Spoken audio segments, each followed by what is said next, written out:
اقبال پلازا تاسو ته پته ده زمونږ په فرست ټایم دا واقع شوې ده چې په دې کې زمونږ ایس پي صاحب ارشد صاحب ناست دی ارشد او دا ایس ایچ او هم ناست دی ایس ډي پي او هم ناست دی دوی ورله تللي دي باقاعده هلته کې اپریشن کلین اپ یې یو کړی دی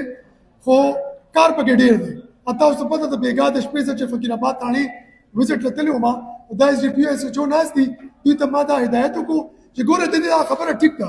سنیچران هم هلته کې دي منشیات فروشان هم هلته کې دي هلته کې د شپې کېري چې کله شوکه وکړي په ښار کې هلته لاړ شي موبایل خرڅ کړي او دا ګندګیري کوي دې کې هېڅ شک نشته 100% په دې کې هېڅ شک نشته ایس پي صاحب داسې وکړئ ما ایس ډي پي او ایس ایچ او ته ویلي دي چې تاسو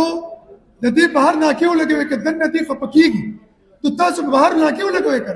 چې کم کس دننه ځي او بهر راوځي دغه چیکینګ وکړئ چې چیکینګ وکړئ څوک به دننه ځي هېڅوک هم نشي تللی هېڅوک هم سوال نه پیدا کېږي چې شریف سړی ځي تاسو دا وکړئ چې دې کې دا ناکې ورته ولګوئ ګورئ موږ د کار روزګار نه ختموو خو غلط کار کول چې کوم دی